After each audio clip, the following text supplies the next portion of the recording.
Nosso Deus, nosso Pai, nós elevamos a Ti a nossa oração de gratidão, somos gratos pelas Tuas bênçãos. Obrigado, Senhor, pelo Teu cuidado protetor e pelo sábado que nós já estamos vivenciando ele.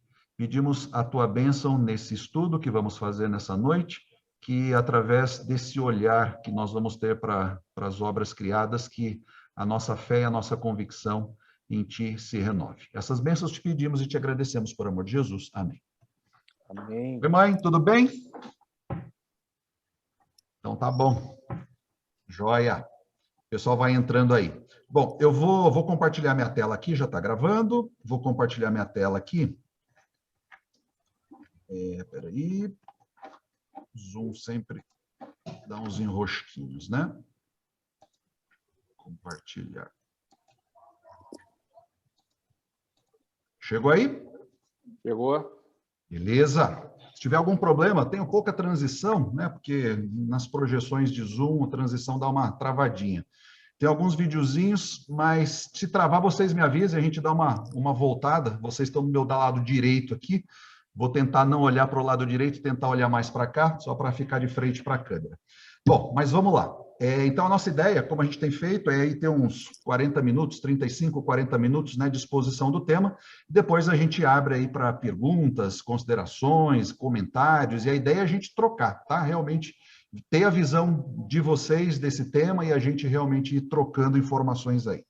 Bom, o tema é a digital matemática do Criador, e para começar a trabalhar no tema, eu preciso trazer um contexto. E o contexto é o seguinte, você sabia que a revelação de Deus tem 2 livros? E é interessante que quando a gente faz esse tipo de pergunta, né, em alguns outros fóruns, às vezes vem respostas do tipo, não, eu sei, é a Bíblia e o Alcorão.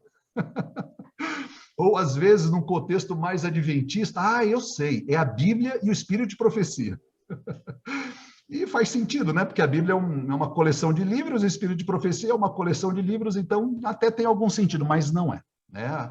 A revelação de Deus, ela acontece em 2 livros, e a gente já sabe disso, mas só reforçando um pouquinho, só vou tirar vocês aqui, só vou tirar vocês um pouquinho aqui da frente, para olhar melhor aqui. Então, o que a gente sabe, né? Que a Bíblia, Deus se revela a nós, seres humanos, de 2 formas, através da Bíblia e através da natureza, né? E após a Bíblia, a natureza realmente é o segundo livro em importância, né? Ambos se complementam mutuamente e devem ser estudados de forma paralela. Aqui que está a sacada, né? Olhar para a Bíblia e olhar para a natureza e estudar os 2 livros de forma paralela. Por quê? Porque quando a gente olha para a natureza, a gente vê uma manifestação do Deus Criador. Olhando a criação, a gente enxerga desígnio, propósito, e o Deus Criador como um grande arquiteto por trás, revelando as suas intencionalidades com as obras criadas, e o Deus Criador que a gente encontra na natureza é o mesmo revelado na Bíblia, nas Escrituras Sagradas. Então, por isso que é importante a gente estudar os 2 livros de forma paralela, olhar para a Bíblia e olhar para a natureza também e buscar a revelação de Deus nos 2 livros, porque o autor é o mesmo.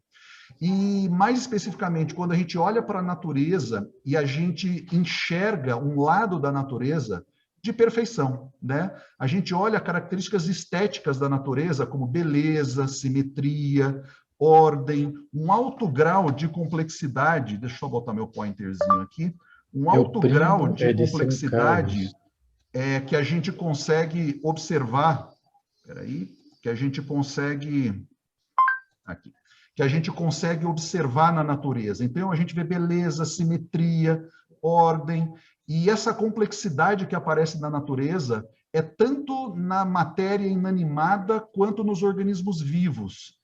E a gente enxerga uma excepcional capacidade criativa e mantenedora da natureza, né? Apesar de todo o esforço humano, né, de destruir a natureza ainda ela tem essa capacidade de se renovar, porque tem um autor, né, um criador e um autor por trás que teve um projeto inteligente e perfeito, né? Ele só não é perfeito hoje porque tem a mácula do pecado, mas ele foi planejado e executado de forma perfeita. E aí, quando a gente olha essas características estéticas, e aqui eu não quero nem falar de, vamos dizer, das leis matemáticas, ou das leis físicas, das leis químicas, das leis biológicas que regem o mundo natural, mas quando a gente olha essas características mais estéticas, de beleza, de simetria, de ordem, é impressionante como a gente se pergunta por que existe isso tudo, né? Além da funcionalidade que as coisas têm. Mas Deus, né, que cria por amor, é para que as suas criaturas se sintam felizes e tenham bem-estar. Né? Então, esses atributos da natureza, de beleza, simetria, ordem, harmonia, eles existem com esse objetivo de Deus, né? Com esse projeto inicial de Deus de nos dar alegria, de nos conferir bem-estar. Bom, mas vamos em frente. Como é que essa revelação de Deus acontece na natureza quando a gente começa a entrar em detalhes?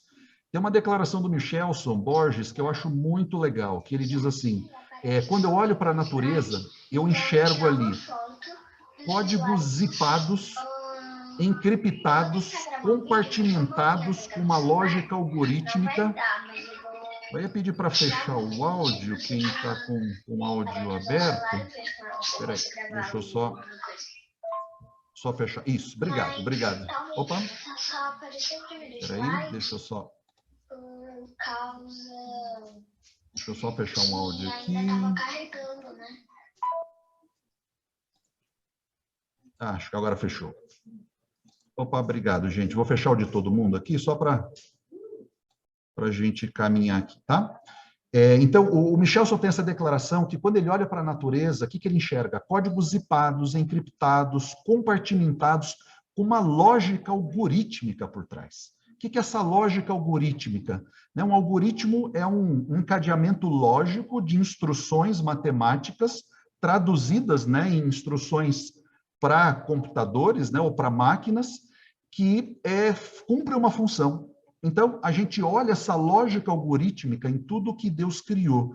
E essa capacidade, né, de criação desse tipo de coisa, ela só existe em mentes de seres inteligentes, né? Então, seres inteligentes têm como causa específica, né? São a causa específica da criação desses códigos encriptados e compartimentados.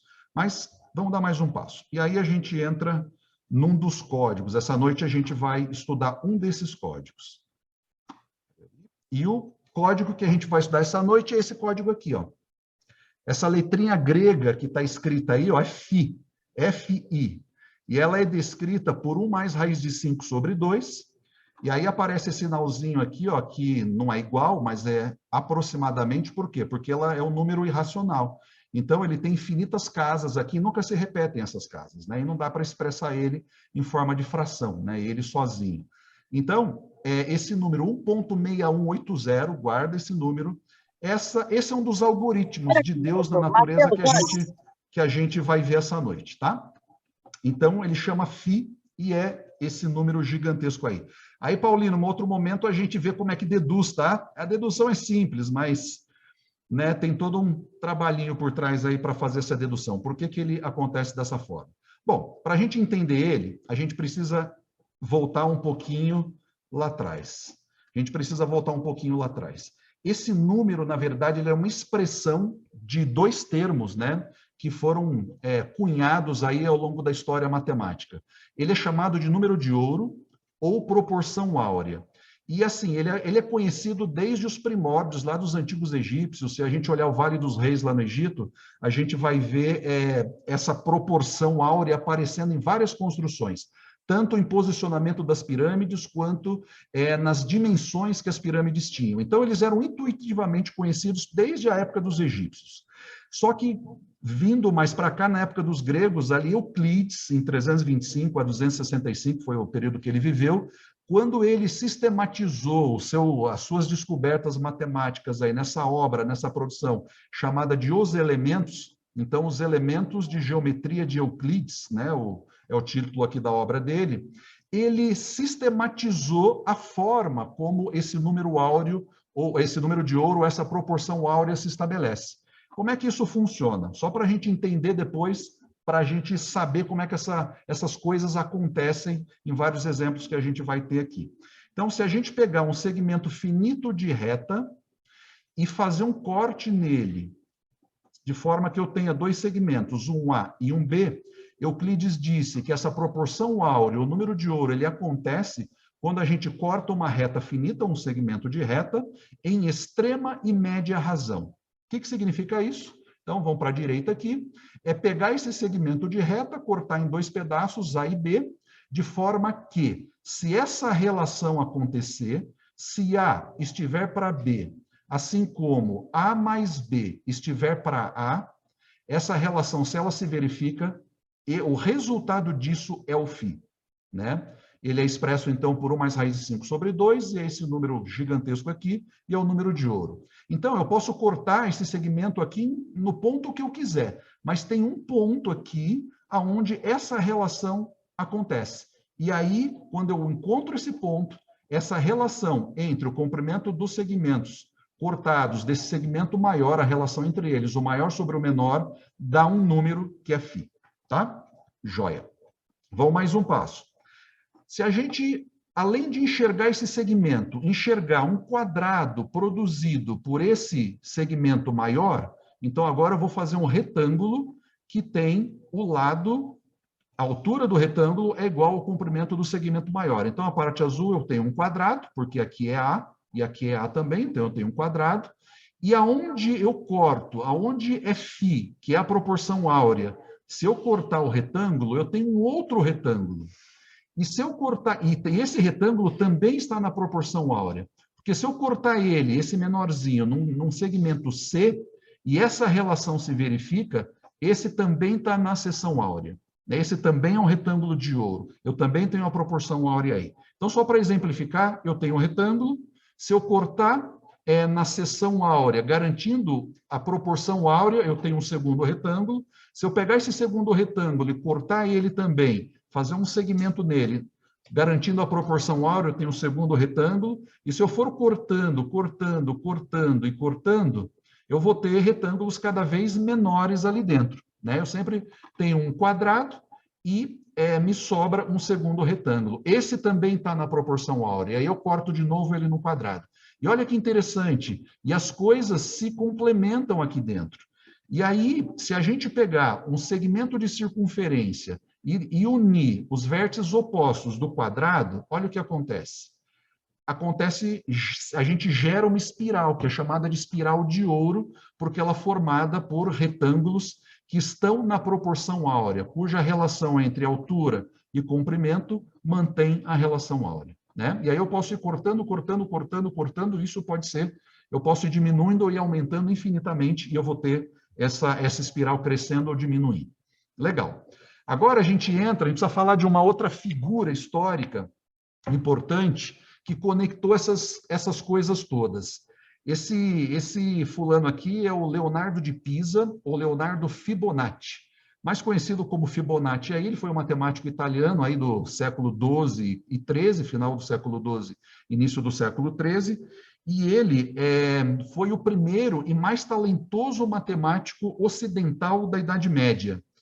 Ele escreveu essa obra aí, o Liber Abaci, em 1202, e ele ficou muito conhecido, a sua grande contribuição, ou as suas grandes, entre outras, né, mas as maiores contribuições dele ali para o desenvolvimento da matemática foi a tal da sequência de Fibonacci, que a gente vai ver, e foi esse cara que introduziu algarismos indo-arábicos na Europa, porque antes se escrevia os números na Europa, dá uma olhada nesse recorte aqui da obra dele, em algarismos romanos.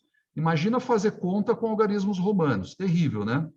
E aí ele introduziu os números indo-arábicos ali, porque o pai dele era um grande comerciante da época, que viajava muito, então a família viajava, e ele teve lá no Oriente, teve contato ali com o desenvolvimento de matemáticos hindus e árabes, e ele trouxe isso, porque fica muito mais fácil fazer as coisas. Mas o que é a tal da sequência de Fibonacci, né? que é o que deixou ele famoso? A sequência de Fibonacci é uma sequência de números que ela tem uma ordem ou uma lógica de formação muito simples. Como é que os próximos números da sequência são formados? Eu pego os dois anteriores, somo e gero o próximo. Pego os dois anteriores, somo e gero o próximo. Então, 1 mais 1, 2, 2 mais 1, 3, 3 mais 2, 5, 5 mais 8, 13, 13 mais 21, 34, e assim vai sucessivamente de forma infinita. E aí ele observou que se ele pegasse termos consecutivos da sequência, né, que depois foi batizada até pela descoberta dele de sequência de Fibonacci, se ele pegasse termos consecutivos da sequência e dividisse, olha o que vai acontecendo. 1 dividido por 1 dá 1, 2 por 1 dá 2, 3 por 2 dá 1,5, e assim vai. Olha para onde isso vai convergir. Já nesse termo da sequência, 233 dividido por 144, a gente já tem aqui esse número que é praticamente o φ, né? 1.61803 é o φ já com 5 casas decimais. E aí, isso foi demonstrado posteriormente que, na verdade, no limite, no mais infinito, a sequência de Fibonacci converge exatamente para φ, né? Se eu pegar lá no infinito, 2 números consecutivos, dividir um pelo outro, vai dar o número φ, o número de ouro, né? Bom, e aí o que tem de interessante juntando isso daqui lá com a razão áurea, né, ou com a proporção áurea. Se a gente olhar, né, aquela espiral que a gente viu lá atrás, que é um retângulo áureo, que tem essas dimensões de forma que eu consiga cortar aqui, garantindo as proporções áureas. Se eu começar a olhar os lados desse retângulo, olha o que acontece. Os lados dos quadrados, né, que ficam aqui dentro, olha o que acontece. Eu tenho lá dentro um quadrado de lado 1, depois um quadrado de lado 2, depois um quadrado de lado 3, um outro quadrado de lado 5, um de lado 8, um de 13, 21, 35. Olha aqui, ó, exatamente a sequência de Fibonacci. Então, aqui a gente conecta as duas coisas. Olhou um retângulo cortado na proporção áurea, e se eu for dividindo, eu tenho, partindo, né, de 1, como o quadrado inicial, eu tenho exatamente a sequência de Fibonacci. E aí, Paulinho, você que gosta dessas coisas aqui, ó, olha como esse número φ, o bichinho é encardido e ele tem umas coisas diferentes, né? Ele é o número que é o quadrado, para eu ter o quadrado dele, eu somo 1. Para ter o cubo dele, eu somo o quadrado mais a elevado à potência 1, que é a mesma coisa de multiplicar por 2 e somar 1. A potência quarta dele, eu multiplico por 3 e somo 2. E assim vai. Para eu ter o inverso dele, eu tiro 1. E olha como ele pode ser expresso, né? Quer dizer, é um número que, matematicamente, só olhando do ponto de vista matemático, ele tem umas particularidades, umas coisas assim muito interessantes, né? Só olhando do ponto de vista matemático. A sequência de Fibonacci, então, olha como ela aparece, né, nas espirais, dependendo de como se traça. Então, olha aqui é a que a gente já viu. Se a gente mudar e olhar, né, de uma outra forma, como é que isso funciona, de novo converge para φ. Se eu tiver circunferências, né, dentro com raios na sequência de Fibonacci, eu gero de novo uma outra espiral e assim vai, né? Então, essa é a razão áurea que a gente entendeu e viu que os números, que a sequência de Fibonacci aparece aí dentro como sequência geradora. E esse número foi tão interessante, né? E assim, olhando a evolução dele, a gente vê que a gente viu aqui de Euclides para frente, né? Euclides, depois o próprio Fibonacci, mas como eu falei no início, desde lá da Grécia Antiga, Fídias, que foi um construtor, um arquiteto, ele já conhecia de forma intuitiva esse número e ele projetou, por exemplo, o Pártenon, contendo as proporções áureas.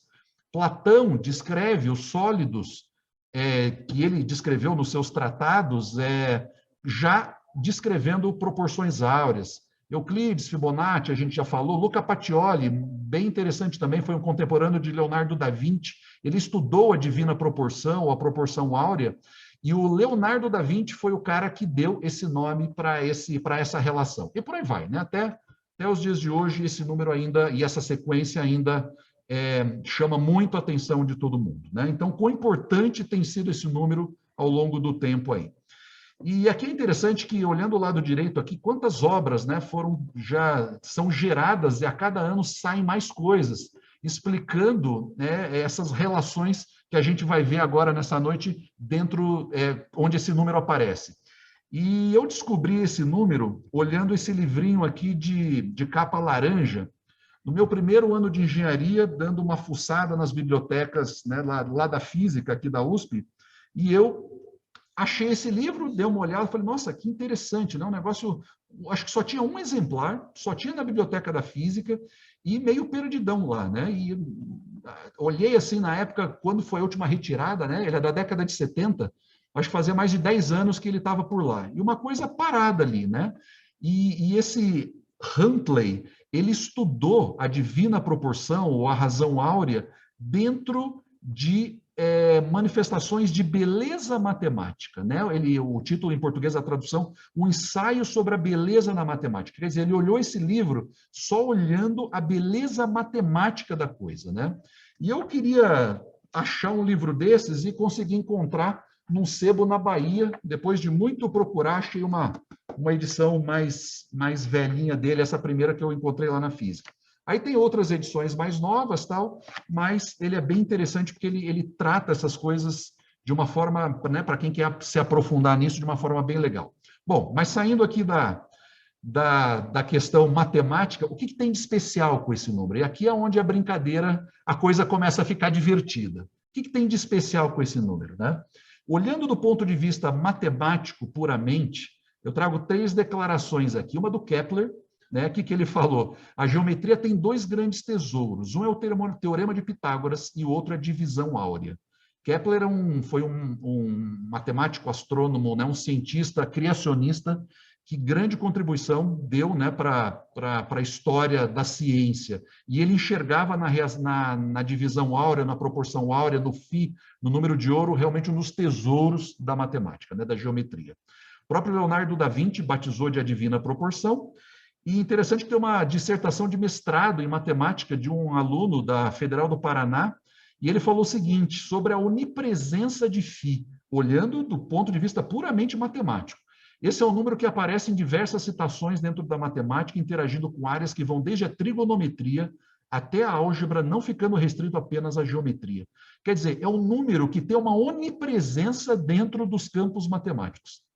E aí, agora o tema para nós nessa noite, quando a gente olha outras áreas, esse é o número que tem uma onipresença também em outras áreas. A gente encontra o φ nas artes, na arquitetura, no design, na fotografia, na moda, na música, na beleza, na natureza, no corpo humano, no espaço, inclusive no mercado de ações. E olhando essas produções humanas, ou a própria natureza, a produção de Deus na natureza, a gente entende que esse número ele sempre aparece atrelado a uma expressão de simetria, ordem, que resulta em equilíbrio e beleza. E por algum motivo, o nosso cérebro, quando enxerga proporções áureas na natureza ou nas produções humanas, por algum motivo, o nosso cérebro relaciona as proporções do retângulo de ouro como uma imagem agradável e perfeita aos nossos olhos. É agradável de se ver e tem simetria e tem equilíbrio. Então, isso é uma imagem agradável aos olhos. Ou seja, qualquer coisa que seguir essas proporções será necessariamente belo. A gente não sabe disso de forma consciente, mas é uma tendência da natureza seguir esse padrão. E agora vamos olhar alguns exemplos na natureza disso. Mas antes disso, esse número, tanto do ponto de vista matemático, quanto essas manifestações na natureza, que antes ainda de Euclides era intuitivamente conhecido, né, pelos arquitetos da época, as pessoas que estudavam a natureza, ele foi batizado de o número de Deus. Por quê? Porque ele é associado, olhando essas representações na natureza e nas próprias construções humanas, a um planejamento inteligente, porque ele passa essa sensação de harmonia, de beleza e de planejamento. Eu trouxe até uma citação do Dan Brown, que está no Código da Vinci. A gente não pode levar tudo que está lá no Código da Vinci, ou não deve levar tudo que está lá no Código da Vinci, né, com muita seriedade, porque ele faz uma mistura de muita verdade e mito. Mas isso que ele trouxe, falando do φ, em alguns aspectos que ele retrata lá, é realmente a mais pura verdade. Olha que interessante o que ele diz. Apesar das origens matemáticas aparentemente místicas de φ, né, porque esse número tem propriedades matemáticas muito interessantes, o aspecto verdadeiramente incompreensível desse número é o seu papel como um bloco de construção fundamental na natureza. Plantas, animais e até mesmo seres humanos possuem propriedades dimensionais que aderem com estranha exatidão à proporção de φ para 1. A onipresença de φ na natureza claramente excede a coincidência. E a gente vai ver alguns exemplos nessa noite dessa onipresença de φ no meio que nos rodeia e na própria natureza. Vamos lá. onde a gente enxerga Φ na natureza. Então, desde os antigos egípcios, isso aqui é uma representação lá do Vale dos Reis, no Egito, desde a representação, a delimitação da área onde as pirâmides, né, as maiores pirâmides lá do Egito foram construídas, a área delimitada por essa região é um retângulo de ouro, ou 2 retângulos de ouro, né? Eu tenho aqui um deles, aqui, e um outro deles aqui, né? Então, essa própria proporção já é um retângulo de ouro. Outra, Catedral de Notre-Dame, né? Se a gente olhar aqui a proporção entre elementos da fachada, a gente vai olhar o retângulo de ouro. Então, você sempre procura o retângulo de ouro olhando alguma coisa assim. Então, é um retângulo e ele tem um corte, um quadrado de um dos lados e um outro retângulo de ouro da proporção áurea do outro lado. Então, a gente vê na Catedral de Notre-Dame, esqueci o nome dessa catedral, uma outra importante, Le Corbusier, que foi um arquiteto francês muito importante aí, no começo do século, ele fez muita das suas produções usando a proporção áurea. O próprio Parthenon, né, projetado e construído lá na época de Fídias, projetado por Fídias, construído por Fídias, ele tem vários elementos da fachada à proporção áurea.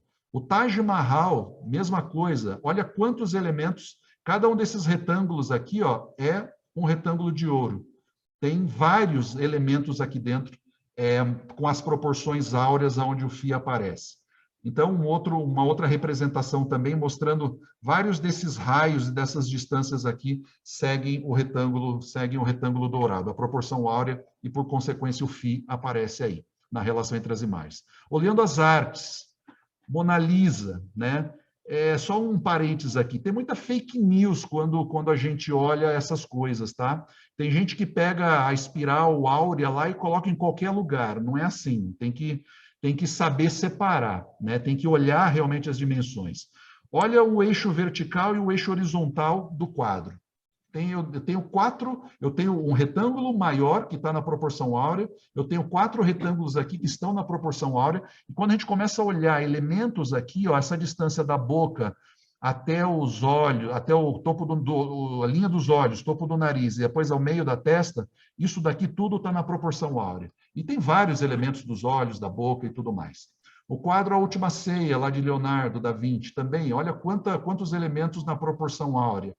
O teto da Capela Sistina, de Michelangelo, a mesma coisa. Aqui é aquele tema da criação, né? Deus criando Adão, e também essas relações na proporção áurea. A Escola de Atenas, de Rafael, a mesma coisa, proporção áurea. Aqui, Salvador Dalí, né? Um quadro já modernista também, ele usou a proporção áurea, tanto no tamanho da tela quanto em outras, né? Então, aqui eu tenho o quadrado, aqui um retângulo de ouro, aqui um outro retângulo de ouro, e assim vai, né? Várias artes gregas também, olha a quantidade de relações áureas que tem aqui, né? E o Φ aparecendo por trás. Design gráfico, olha os logos, Atari, Nissan, Honda, então cada um desses quadradinhos aqui é um retângulo de ouro, ó. Então eu tenho, por exemplo, esse azulzinho aqui, eu tenho esse pedaço, que é o pedaço menor, e esse pedaço, que é o pedaço maior. Essa medida, dividido por essa, dá Φ. E assim vai, né? Toyota, olha o logo do Google. Eu tenho, né, essa de medida e essa medida estão na proporção áurea. Essa externa com a maior também está na proporção áurea. E assim vai. Pergunta, como é que é fácil medir essas coisas? Hoje tem grids e tem máscaras que você coloca nos softwares gráficos, no CorelDRAW, no Photoshop e qualquer outra coisa, que você já puxa esses grids em cima das imagens e o grid já vai aumentando, mantendo a proporção áurea. Então, fica fácil de ver essas coisas. Olha o símbolo da Apple. Ele é formado por várias circunferências aqui. Essa aqui com raio com diâmetro 2, diâmetro 5, diâmetro 1, diâmetro 5, diâmetro 3, diâmetro 8. Exatamente os números da sequência de Fibonacci, né? Uma circunferência maior 8 aqui fora. Olha o do Twitter, a mesma coisa. Todas essas circunferências estão na proporção áurea. Dá uma olhada aqui, ó, também. Símbolo da Pepsi. Então, o logo aparece muito como recurso gráfico, né, que os designers usam. Por quê? De novo, porque a nossa mente decodifica isso com uma sensação de beleza, de belo. Olha os banners de filme, né, os cartazes de filme. A posição aqui das letras e dos textos seguem a proporção áurea. Então, eu tenho aqui o quadrado, então, pegando o retângulo externo, eu tenho um quadrado aqui, e aqui eu tenho o outro retângulo áureo. E olha onde eles colocam o texto, né? Aqui um elemento gráfico bem na convergência das duas diagonais do quadrado. Dois outros também, né? Todos na proporção áurea. Cada um desses traços aqui estão na proporção áurea. Então, esse tamanho todo dividido pelo maior é o φ. Esse tamanho aqui, dividido por esse menor, é φ. Esse daqui, dividido por esse, é φ. E assim vai, né? Olha um site de internet. O lado esquerdo do site e versus o lado direito. A porção de texto está exatamente dentro de um retângulo de ouro. E se a gente traçar a espiral, a gente consegue ver, né? Qual foi a intencionalidade do designer. Eu tenho um quadrado maior aqui, um quadrado menor aqui, um outro quadrado aqui, e assim vai. Porque a nossa mente capta essa relação de proporções como alguma coisa bela, alguma coisa que transmite sensação de beleza. Olhando o design de produtos, dá uma olhada, rótulo da Pepsi, a mesma coisa. O iPod, um dos últimos aqui, acho que do iOS 7, quando ele foi lançado, então já as dimensões do próprio aparelho, né? Então é um retângulo áureo, se eu pegar essa dimensão aqui, dividido pela maior, dá o retângulo áureo, e assim vai, né? Sapatos, carros, aviões. E aqui, quando a gente olha, né, quem estuda essas coisas do ponto de vista funcional, se pergunta, né? A grande preocupação com o avião é a aviônica, né? Ele subir, ele se sustentar no ar, aproveitar toda a física que está por trás de sustentação. Mas por que usar relações áureas também num projeto de um avião? Então, aqui sugere, né? Sugere, eu estou usando sugere, porque ainda tem estudos acontecendo nesses campos, que o FI, além da sensação, além do aspecto estético, também ele tem relações funcionais dentro de leis físicas que regem o nosso mundo, né? Nosso mundo criado por Deus. Na natureza, aqui começam a ter coisas bem interessantes. Por exemplo, essa imagem aqui do meio, né? Essa florzinha, quando a planta começa a crescer e as folhas começam a nascer, em algumas espécies, elas nascem seguindo uma rotação ao longo de um certo tamanho de caule. Para que isso? Porque se todas ficassem uma em cima da outra, a de baixo não recebe sol, né? Não tem absorção, tem uma menor absorção de luz, tem uma menor absorção de água, porque a água vai escorrendo e vai ficando pelas outras e tudo mais. Mas os cientistas observaram que, por exemplo, nesse caso dessa espécie, vai tendo uma rotaçãozinha, né, entre a primeira, segunda, terceira, quarta e quinta pétalas, e quando chega na quinta pétala, aí se repete, né? E quando eles começaram a olhar, quando começa a ter repetição, se repete na 1, se repete na 5, se repete na 8, e assim vai, é a sequência de Fibonacci. Sequência de Fibonacci aparecendo aqui nessa rotação das pétalas. Olhando algumas espécies, o crescimento dessas espécies e o caule, como eles vão se ramificando, então, no primeiro trecho da planta, eu tenho um caule. No segundo trecho, 2. No terceiro trecho, 3 caules. No próximo trecho, já tem 5 caules. No próximo trecho, já tem 8 caules, né? 8 ramificações. 1, 2, 3, 5, 8, exatamente a sequência de Fibonacci, né? E por que isso acontece? Porque aqui tem uma propriedade funcional, né? Então, por que aqui o caso da folha? É para garantir que ela tenha uma máxima eficiência de absorção de luz, né? E consiga fazer a fotossíntese de uma forma mais plena e mais maximizada. Olhando algumas outras plantas aonde tem crescimentos espirais. Então, por exemplo, o girassol. Olhando as sementinhas dele aqui, e aqui é uma foto de alguém que contou e foi riscando. Por exemplo, no sentido horário, que é o vermelho, nós temos 55 sementes de girassol aqui no meio. No sentido anti-horário, que é o verde, a gente tem 89 sementes de girassol. 55 e 89 são dois termos da sequência de Fibonacci. É 55, o próximo é 89, né?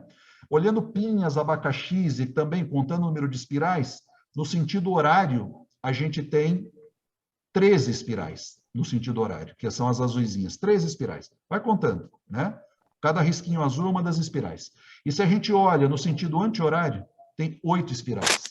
Então, na mesma espécie, na mesma amostra, eu tenho no sentido 8, no sentido 13. Exatamente a sequência de Fibonacci, né?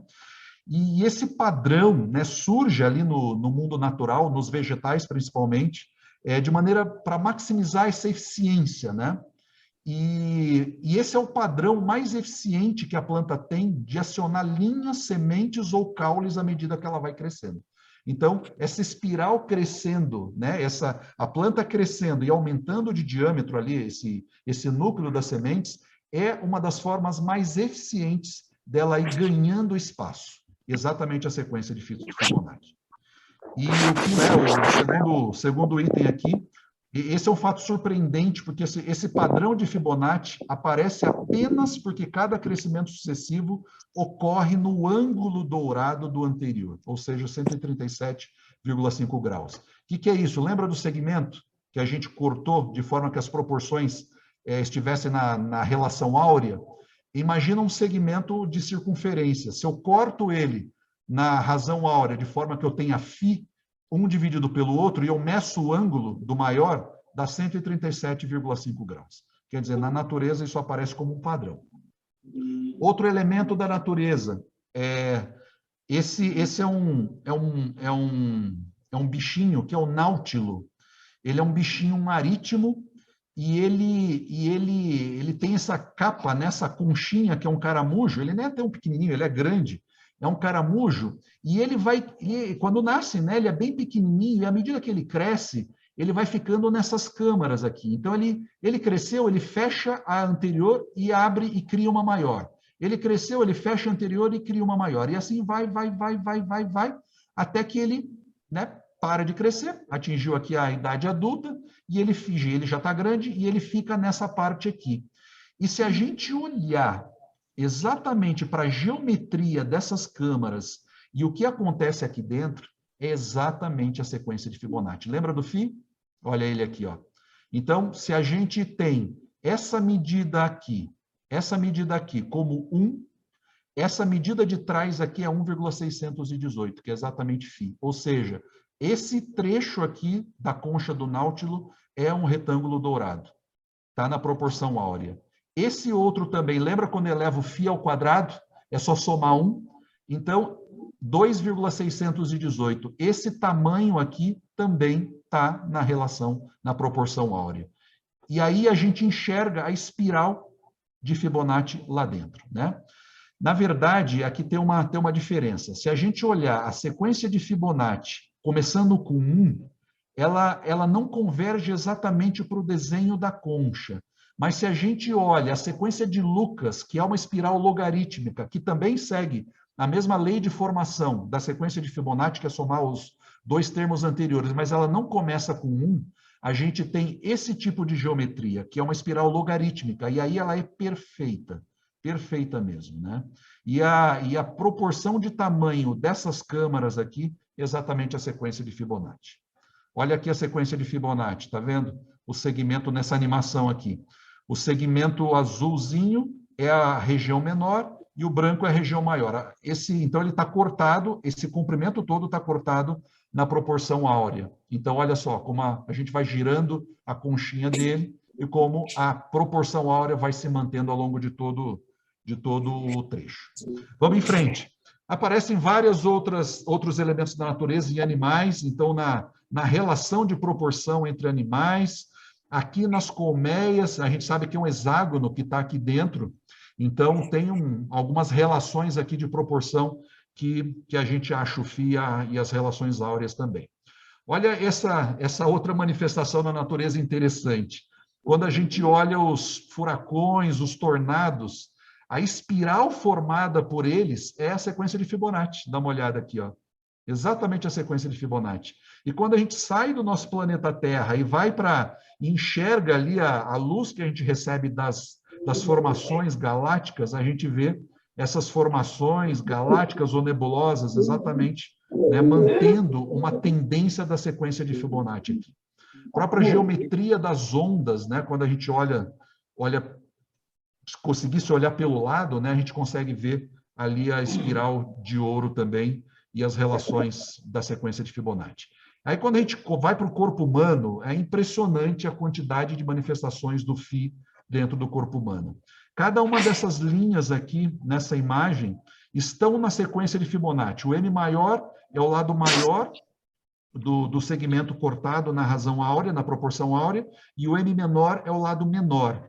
Então, olhando essas medidas, olha quantas medidas a gente tem no corpo humano na razão áurea. Então, se eu pegar do umbigo até o topo da cabeça, esse M aqui, ó, do umbigo até a linha dos ombros é M maior, e da linha dos ombros até a cabeça é M menor. Então, do umbigo até a cabeça é um retângulo de ouro, está na relação na proporção áurea. Olha a quantidade de proporções áureas.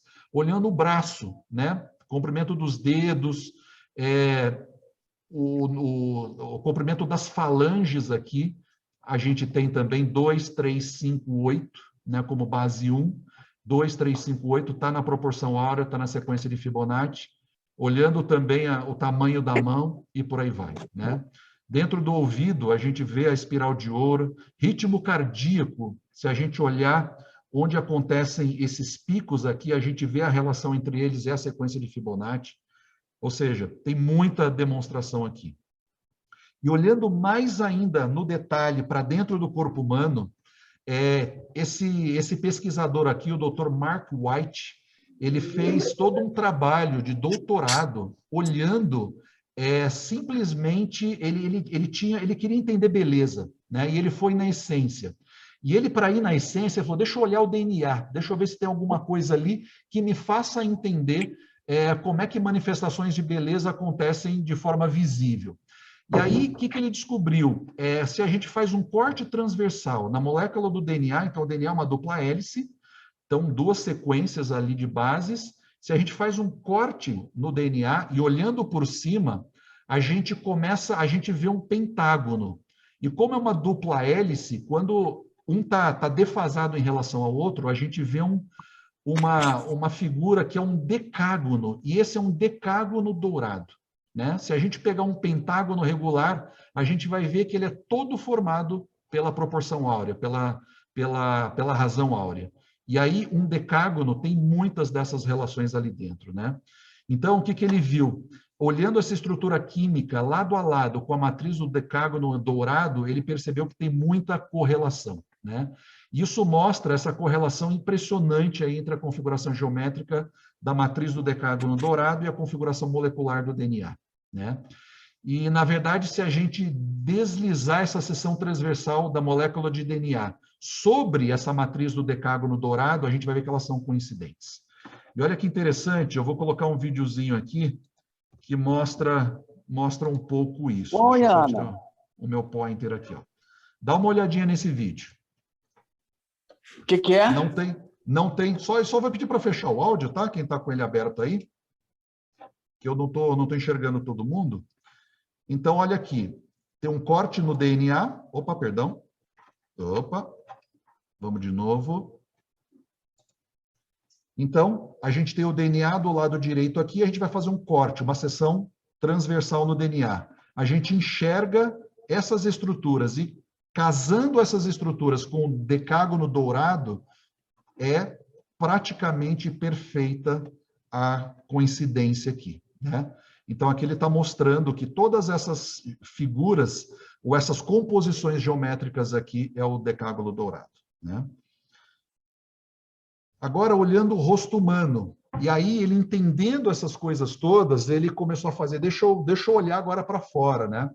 E aí ele começou a enxergar o rosto humano, e ele começou a perceber que a proporção áurea que ele via na natureza e na forma humana tem um código matemático nas palavras dele de beleza, né? Que aí, a partir disso, ele criou essa máscara da beleza que está aqui do lado, que é uma máscara projetada com seções áureas, né? Então, dá uma olhada, 1,618, 1,618, ou seja, várias proporções aqui dentro da razão áurea.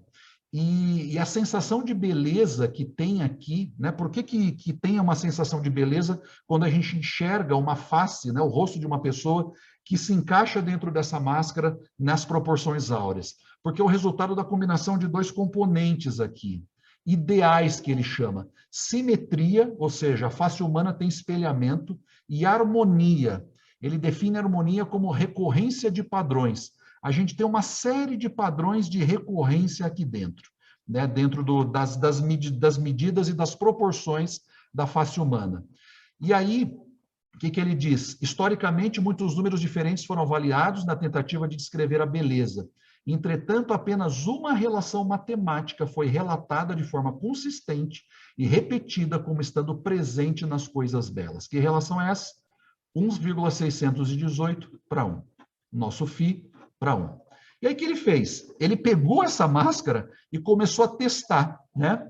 Vou mostrar dois filminhos aqui, mostrando como ele construiu essa máscara, né? Olhando os padrões na face humana e traduzindo isso em medidas, né? E ele mediu vários desses elementos da face humana em muita gente. E aí ele pegou e conseguiu identificar essa recorrência de padrões. E aí ele produziu essa máscara. Cada elemento dessa máscara está na proporção áurea. Vamos dar uma olhadinha nesse primeiro aqui. Então, ele sai do decágono regular e ele foi aplicando vários decágonos regulares ali dentro e foi limpando eixos e traços. E aí sobrou realmente, encaixando na face humana, sobrou vários desses elementos regulares. Olha quanta harmonia e recorrência de padrões tem na face humana, né? Dentro desse estudo dele aqui. Vamos ver um outro videozinho dele aqui. Então, de novo, essa máscara da beleza, em 3D, olha o que acontece. Foi isso que ele fez. Ele, olhando as proporções da face humana, ele foi tentando identificar esses padrões e ele começou a perceber essas relações entre as medidas. E aí ele entendeu, ele percebeu e foi fazendo a relação entre elas, que realmente elas estavam na proporção áurea. Bom, vamos pegar alguns exemplos reais aqui para nós. Pegar alguns exemplos de pessoa bonita, né? Tem alguma objeção? Acham que ela é bonita ou não? Dá uma olhada na máscara da beleza, como é que se encaixa. Praticamente perfeita. O que acontece aqui? Tem um lábio inferior maior, até porque é uma das características bem pronunciadas nela, né? Os olhos se encaixam perfeitamente, o nariz se encaixa perfeitamente, aqui o rosto um pouquinho menos, mas a gente percebe que tem um encaixe muito perfeito, né? Uma pessoa não é igual a outra, né? Então, nunca vai ser perfeito esse encaixe, mas tem um encaixe que segue essas proporções. Então, isso traz uma sensação e revela uma sensação de beleza como Angelina Jolie. Vou pegar um outro exemplo. Megan Fox. Vamos ver como é que encaixa a máscara da beleza nela. Tá vendo? Aqui, ó, no rosto até encaixou mais perfeito ainda. Aqui no lábio, como ela está com a boca semi-aberta, então o lábio extrapolou um pouquinho.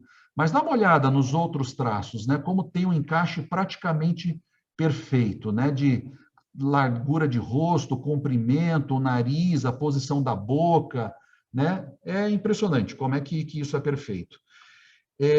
Um outro exemplo aqui. Quantas proporções áureas você acha que existem num rosto bonito? Essa aqui é a Florence Colgate, que foi eleita em 2012 o rosto mais bonito da Grã-Bretanha, né? Então, ela ganhou lá na época. E dá uma olhada. Eu vou soltar uma animação aqui que vai traçar esse segmento cortado na relação áurea. Então, o vermelho e o azul seguem a proporção áurea. Dá uma olhada quantos desses aparecem. Então, vamos colocar um gridzinho nela, traçando aqui as linhas principais do rosto. Aqui, realmente não dá para colocar todos, porque senão nem vai caber. Mas olha a quantidade que tem. Vamos dar uma ampliada. Colocar mais alguns gridzinhos aqui, ó. Posição do nariz e dos olhos, na boca. Olha que impressionante como as proporções se mantêm aqui. Então, cada uma dessas duas medidas aqui, de cada lado desses retângulos, está na proporção áurea. E essa é uma área assim, de conhecimento humano, não só pela questão estética, tem muitos cirurgiões plásticos que usam a máscara da beleza para realmente entender aonde que ele tem que mexer para conferir um aspecto, vamos dizer, mais bonito para a pessoa.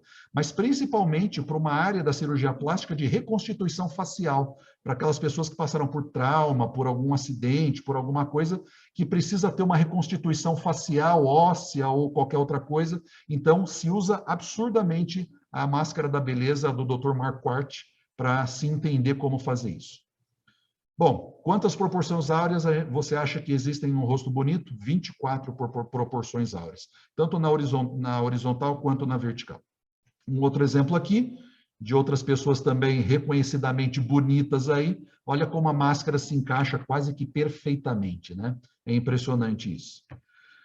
Aqui um exemplo, né, de uma foto original de uma pessoa, aquela foi distorcida, né, foi ajustada para caber na proporção áurea, e olha o resultado quando essa pessoa se enquadra na proporção áurea, como passa um aspecto de mais harmonia, né? Impressionante como isso acontece. Para os dentistas de plantão, sabia que nos dentes a proporção áurea aparece de forma impressionante? Incisivo central e o incisivo lateral aqui, ó. Se o incisivo lateral ele tem, vamos dizer, tamanho 1, o central tem 1,618, né? E esse caso aqui a pessoa até mediu, até fez as medidas aqui, fez as divisões e percebeu que está na proporção áurea. Encontrei 2 trabalhos de odontologia, proporção áurea e odontologia estética, né? Estudando e analisando essas coisas todas, até porque o foco da menina aqui dessas 2 pessoas aqui era realmente como trabalhar a estética dentária ou dental. E esse outro aqui da Federal, da Estadual de Londrina, a estética do sorriso, né? O que é um sorriso bonito e como os dentes contribuem para esse sorriso bonito. E ela chega exatamente a essas conclusões aqui. Um sorriso bonito é quando ele está nas proporções áureas e os dentes também estão na proporção áurea, né? Impressionante. Outro que inusitado também, análise de mercado de ações ou de papéis, né, que sofrem cotação, coisas que onde se tem compra e venda. Tem dentro de todos os softwares que os traders usam, né, para fazer acompanhamento, né, de preço ou de evolução de preço de papéis, dentro do software que eles usam, tem uma ferramenta lá que é análise Fibonacci. Olha que impressionante. O que é um mercado, né, de compra e venda de papéis? Sempre você tem alta, depois tem queda, tem alta, tem queda, tem alta, tem queda, e tem alta e tem queda, e assim vai. Tem tendências de alta e tendências de queda. Por quê? Porque é uma dinâmica de mercado mesmo. Então, quando a oferta começa a aumentar, ou seja, o preço começa a cair, então tem muita gente que começa a querer vender os papéis por conta de não, né, não perder dinheiro, porque vai vender num preço menor, então começa a vender, aumenta a oferta, aí o preço do ativo ou do papel começa a subir. Sobe, até um momento onde começa a ter tanta procura, porque as pessoas estão buscando alguma coisa para valorizar, e aí começa a ter uma retração de oferta, porque as pessoas não querem vender, querem esperar para vender quando a cotação chega no nível mais alto, aí depois começa a subir, mas sempre tem um momento de queda. E aí se observou que nesses movimentos, né, que tem uma dinâmica matemática explicada por trás, que é a lei de oferta e demanda, esses papéis eles tendem a chegar no que eles chamam de uma posição de sustentação. E aí os traders, né, os caras que negociam esses papéis, eles usam uma análise chamada análise de Fibonacci para encontrar momentos ou estágios para compra e venda dos papéis. Então eles olham a tendência, fazem análise de Fibonacci e projetam a terceira perna. Então, por exemplo, eles olham a projeção 1 e 2, e vem para quanto caiu, quando começa a subir, quando passa desse patamar, chega num preço maior do que a tendência anterior, aí eles projetam Fibonacci. Dá uma olhada nesses patamares aqui. 0,618 é Φ menos 1. 0,382 é metade de 0,618. Quer dizer, tem que... Perdão, não é metade de 0,618, mas é uma relação, está na relação áurea, né? 0,618 mais 0,382 dá 1. Então, tem uma análise de Fibonacci que acontece aqui. Olha esse cara aqui, esse investidor, o Tom Asprey, que é um cara que escreveu para Forbes. O que ele falou? Como analista técnico, eu preciso confiar em números, indicadores, padrões, como um fundamento para as minhas decisões de compra e venda.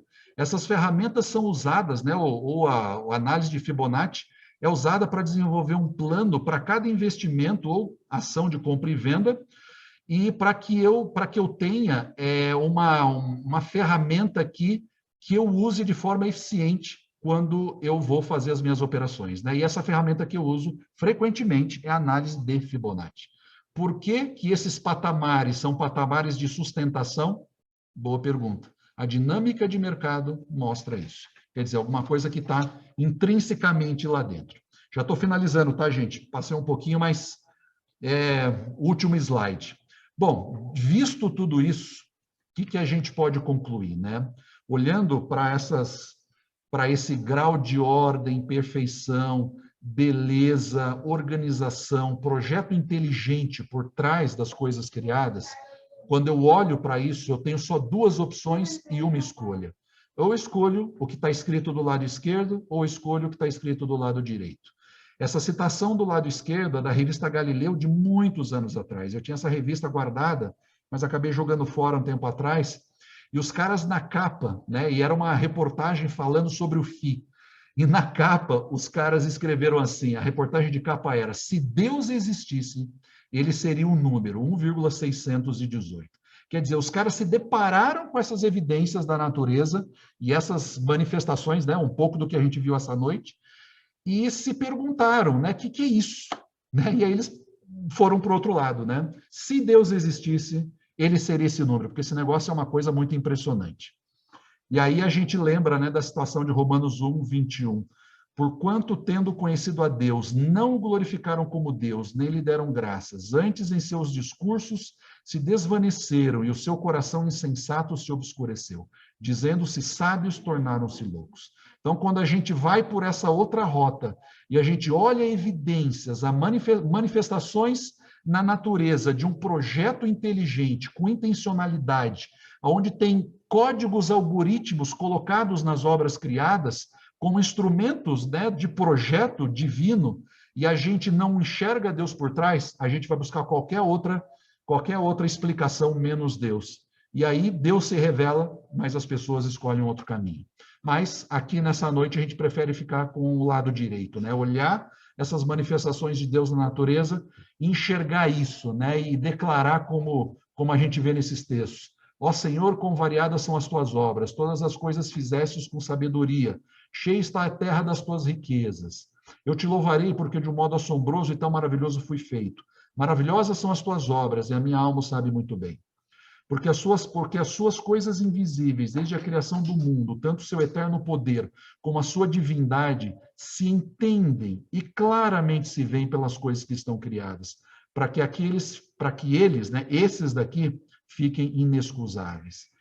E aí eu finalizo com Gênesis 1:31. E viu Deus tudo quanto tinha feito, e eis que era muito bom. E foi a tarde e a manhã do dia sexto.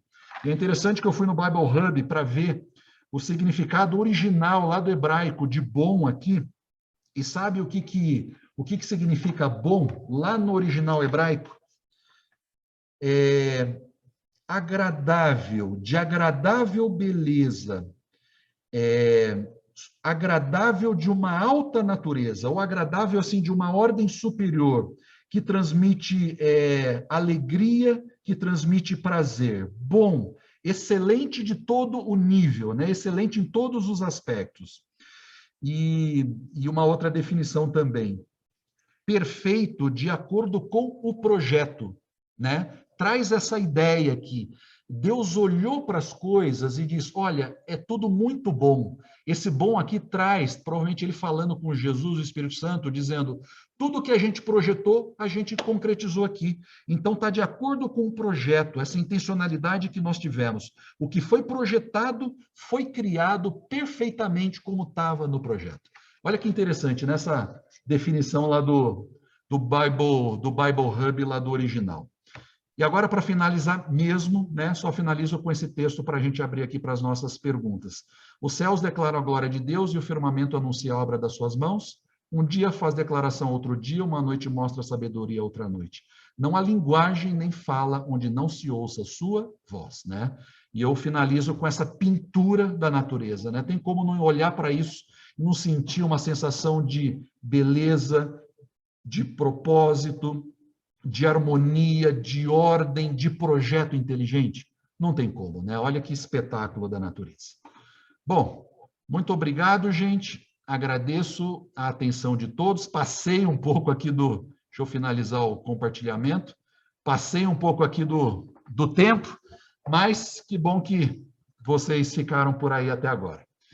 E aí, perguntas, considerações? Eu não estava vendo vocês. É ruim, né, César? A gente não vê as pessoas, né? Você não sabe se você está falando e caiu a conexão, enfim. Mas está aberto o canal, gente. Quem quiser pode entrar aí. Fábio, você subiu o sarrafo, né, velho? Não tem como, né, César? Olhar para tudo isso e achar que veio do acaso, né? Exato. E aí jogam a gente num planetinha medíocre, não é? Na periferia de uma galáxia medíocre, para que a gente se sinta pequeno, não é? Inferior, medíocre mesmo, uma pulga do universo. Quando, na verdade, depois do que você explicou aí, está mais do que claro de que nós somos a obra-prima do Criador, certo? É isso aí. Esse planeta é a obra-prima do Criador. Não há como ser diferente. Esse planeta é a joia rara do Criador. Nós não somos, nem estamos na periferia de uma galáxia loucamente, não de uma maneira assim. Nós somos muito importantes para ele, e eu espero que, ao final desse ciclo, essa seja uma dos nossos objetivos para sermos alcançados, elevar enormemente, né, a nossa autoestima, a autoestima do ser humano, aproximá-lo do Criador, porque a sua explicação hoje deixou bem patente que o nosso Deus é perfeito, é detalhista, adora matemática, é romântico, não é? Adora cores, pinturas, beleza, não é? Perfeito. E não é à toa que ele tem aqueles pressupostos. Então, assim, eu já conhecia a frequência de Fibonacci, já sou apaixonado por ela há 34 anos. Não sabia dos detalhes que você mensurou, por exemplo, com relação aos logos das marcas. Eu não sabia que estava lá também, né? Mas, assim, no ano passado, eu comecei a brincar de trader. Então, assim, só para fechar, eu tenho aqui um app, por exemplo, eu tenho aqui instalado, eu tenho da IK Option. E eu fui brincar, fui aprender, né? Fui aprender lá dentro. Fiz um curso, fui aprender a brincar mesmo, né? Falei, eu vou pegar essa verba aqui e vou aprender, né, lá dentro.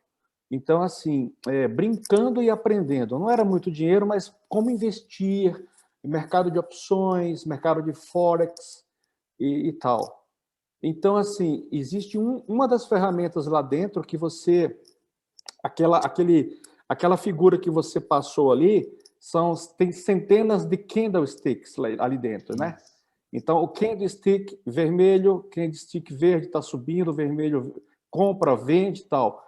E aí você tem, no caso, todas as corretoras online tem, a IK Option tem também, a Binance tem também. Você tem um flagzinho que você ativa a sequência de Fibonacci, não é? Seguindo a tendência que vai... Deixa o mercado flutuar. Você puxa uma tendência de Fibonacci, ela vai abrindo, aí vai aparecendo, né? 13, 34, 80 e lá vai e tal, 100 e pouco. Aonde você quiser projetar, você projeta bem. Quando a Fibonacci bater aqui, eu vou vender, eu vou comprar. Isso, é isso aí. É a decisão anterior, né? Tomar a decisão antecipada. Exato. É o melhor então, momento assim, de vender. E eu fiquei vendo e quero compartilhar com vocês onde ocorre o cruzamento da linha de mercado com a sequência de Fibonacci projetada, o mercado respeita. Ele não passa. Se ele está vendedor, ali ele para e vira comprador. E o contrário, é impressionante. Impressionante. Muito obrigado, Fábio. Legal, obrigado pelas considerações, César. Joia. Betina? Fábio, eu gostaria de parabenizar a iniciativa que vocês tiveram de proporcionar para nós essas noites de sexta-feira tão especiais, uma maneira muito agradável de a gente iniciar o sábado, e a de hoje, assim, olha, não menosprezando outros que já se apresentaram e que vão se apresentar excelentes, mas hoje, assim, olha, difícil eu estar acordada nessa hora, certo?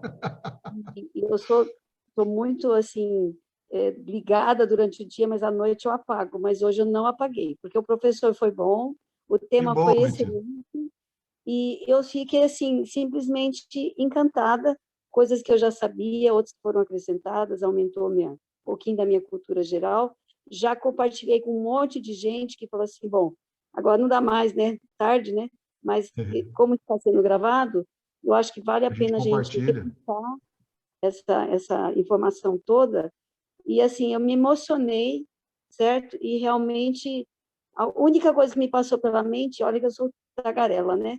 Eu falei assim, quem sou eu?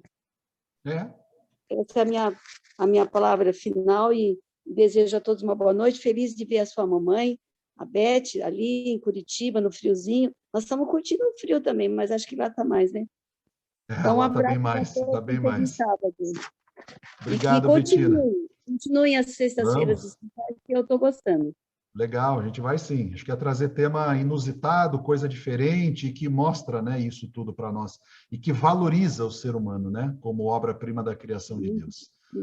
Mais algum comentário, dúvidas, perguntas? Eliane, vai. Esplêndido, viu? Não, assim, muito interessante. Até meu filho entrou depois. Legal.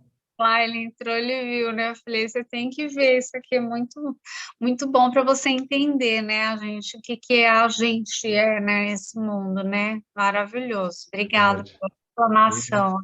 Joia, obrigado. E é impressionante que, assim, os designers, né, os logos, os designers, eles descobriram isso e hoje tem ferramentas nos softwares que já puxam retângulos, já com as proporções áureas ali, e eles simplesmente, aí é uma opção de usar ou não, mas eles têm ali, vão colocando os elementos gráficos já nas proporções, né? Então, se usa bastante aí como recurso gráfico, né, para designer gráfico.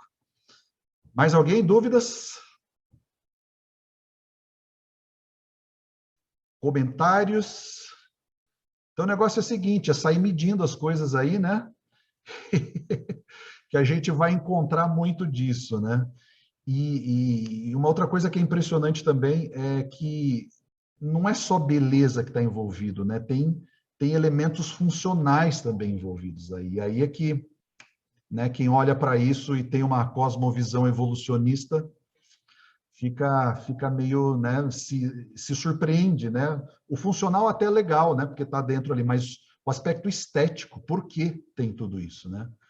E aí as explicações que eles dão não, porque uma delas, né, aqueles bilhões de universos que foram criados, o nosso é o que deu certo. Então, o nosso é o que essas coisas aconteceram. E aí quando você bota em bilhões de anos, bilhões de coisas que apareceram e o nosso que ficou é o que deu certo, fica fácil explicar, né? Não tem muita justificativa. Enfim. Perguntas, gente? Betina, de novo? Não? Lélio, Betina? Ética. Realmente isso é uma coisa que assim, sempre me fascinou. Desde criança, sempre fui muito assim, ter aquele olhar para a estética. Depois eu percebi com o tempo que nós é que estragamos. Porque a estética de Deus é perfeita. Nós é que estragamos às vezes, né? É verdade, é verdade. Esse é um ponto, Betina. Se a gente for olhar, né, como, né, esse é um mundo que não é mais perfeito, né? Ele mantém muito do projeto original, mantém tudo do projeto original, mas tem o defeito, né? O defeito é o pecado. Então a gente tem hoje distorções, mas mesmo hoje, 6.000 anos de história, a gente consegue ainda enxergar essas relações de forma impressionante, né, na natureza. Enfim. Paulino, vamos lá. Rapidinho, gente, eu sei que está tarde. Eu me sinto na obrigação aqui de falar um pouco como matemático. Foi fantástico, viu, Fábio? Meus parabéns, muito legal. Mostra aí por que muitos se apaixonam pela matemática, né? A beleza da matemática, que nem Galileu Galilei, aqui eu procurei a frase de novo para falar certinho, né? A matemática é o alfabeto no qual Deus escreveu o universo. Galileu Galilei. E às vezes a gente acha, né, a matemática, fala da matemática e a verdade é que ela já está aí, né? Nós só estamos desvendando as coisas que já estão aí, né? Isso é fantástico. Muito bom. Perfeito, Paulino. Você pegou um ponto assim chave da coisa toda, né? Ninguém inventou essas coisas. Essas coisas já existem, estão embutidas ali nos algoritmos de Deus.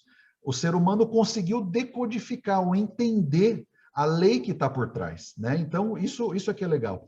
E aí, pegando o link, né, Paulino, como esse livro, na verdade, né, a proposta dele é justamente essa, né? O cara fala aqui um ensino sobre a beleza na matemática. Beleza, assim, né, olhando as relações matemáticas.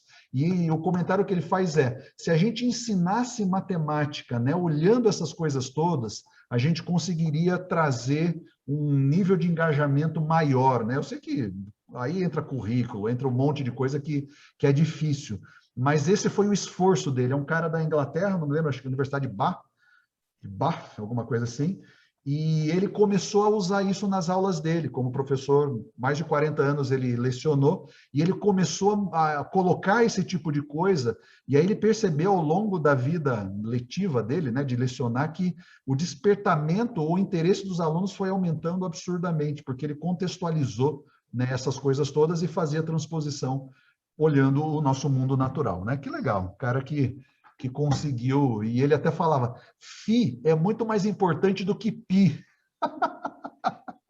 Eu concordo plenamente com ele. Φ, vote em Φ, esqueça Pi. Ele tem muito mais, né, uma engenhosidade muito maior por trás, né? Mais algum comentário, dúvidas, perguntas? Fábio, eu não sei se você fez na sua pesquisa, mas eu tenho a impressão que na música a quinta de Beethoven tem proporção. Exato.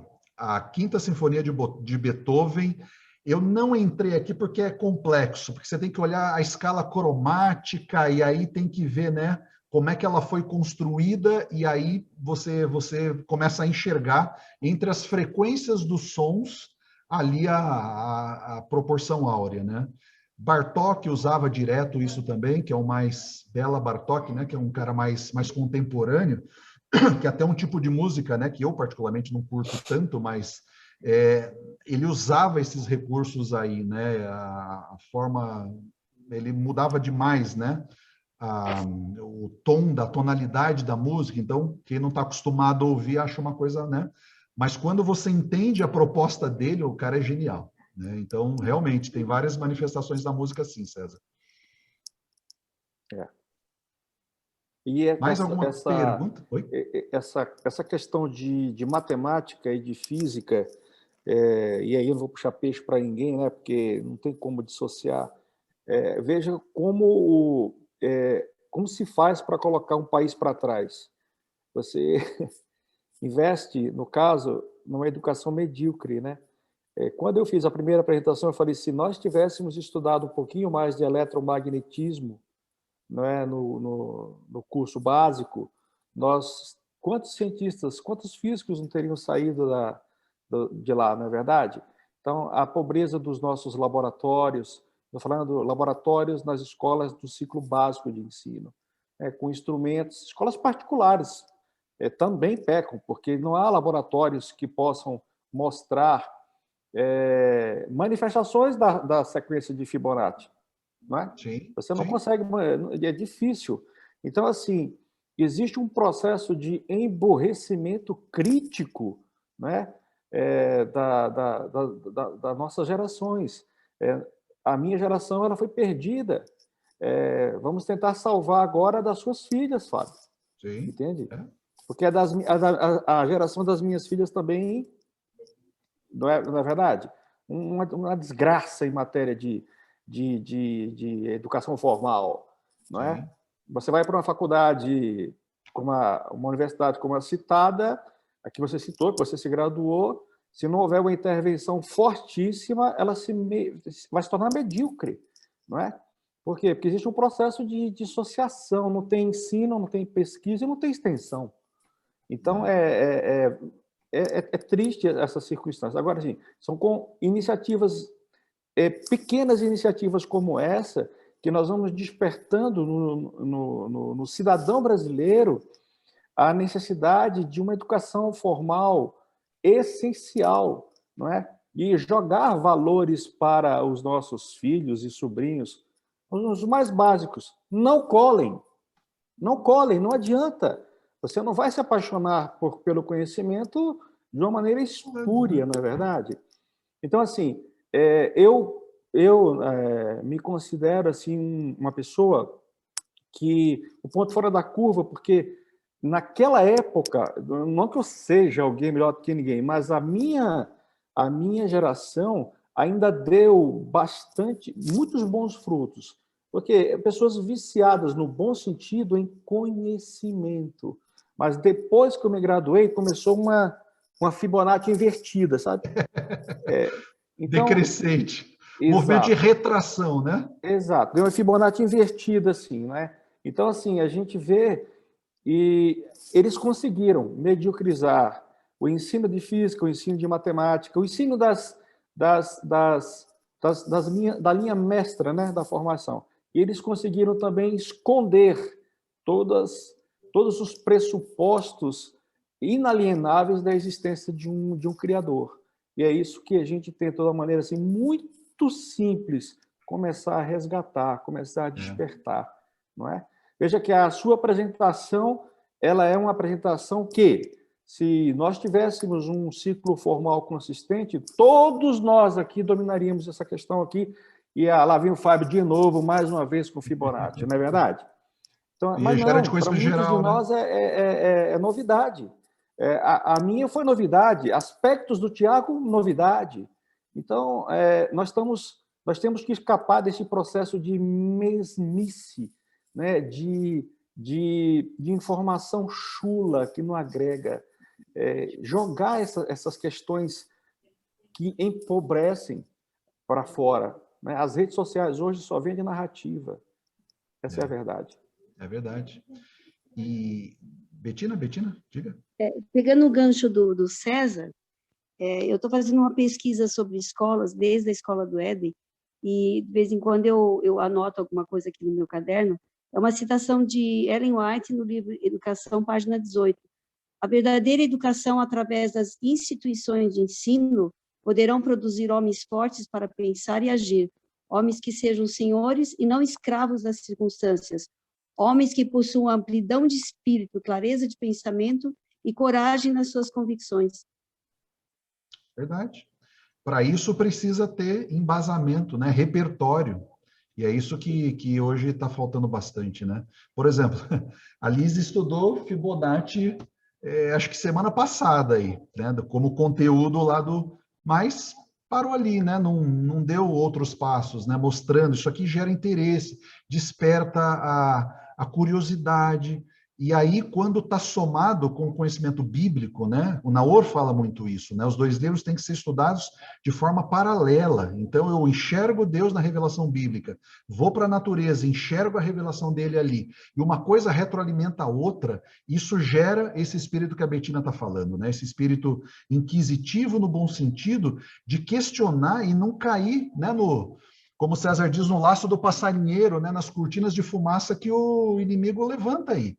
E hoje, né, tá todo mundo andando no movimento manada, né, ou num extremo ou no outro. Por quê? Porque falta esse posicionamento mesmo baseado em conhecimento, né, em repertório. E aí o conhecimento bíblico e o conhecimento da natureza realmente se somam, né? Boa ciência com boa teologia, né? Porque hoje a gente tem boa ciência com teologia ruim, e teologia ruim, ou teologia boa com ciência ruim, e teologia ruim com ciência ruim, que é o pior dos mundos, né? Nenhum desses três serve. Infelizmente, muita coisa acontecendo assim. Mais algum ponto?